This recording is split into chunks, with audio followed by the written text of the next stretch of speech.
ating ano, dito, yung ating... Anong oras kayo dadaan doon sa UBL, Southern Heights?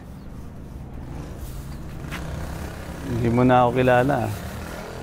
Ha?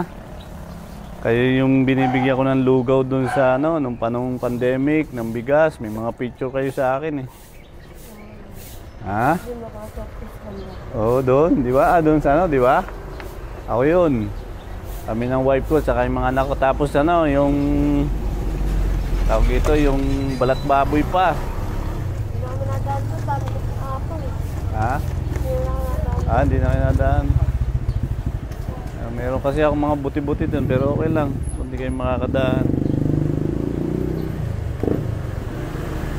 Kala ko nag-aaral kayo sa Australia, pinuntahan ko kayo. Wala kayo sa Australia. Hindi pala kayo Ha? Absent. Sinong teacher mo? Sir Chris? O sino? Si Piñaranda. Sino? Si Sir Kasinsid? Sir Ariel, Ariel. ano?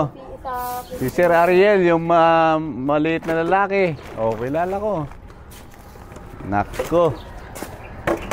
Inimbita ko ba ni kasi Sir Ariel na kumain sa SM? Nako, may kukwento kita. Estudyante ka pala ni Sir. Nako. Ha? Magkano kailangan nyo para kayo pumasok sa school? Ha?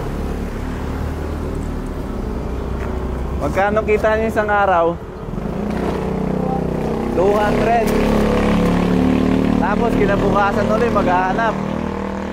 200 ulit kinabukasan. Kita ko yung tatay niyo nagmumotor, may dalang ganito rin, di ba? Bibiling bigas. Sige, bibisitahin ko kayo one time doon sa bahay niyo. Alam ko yung bahay niyo eh. Alam ko yung bahay niyo.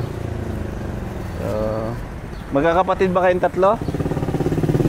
Tatlo kayong babae o mayroon bang mga kapatid? Ha? Oo.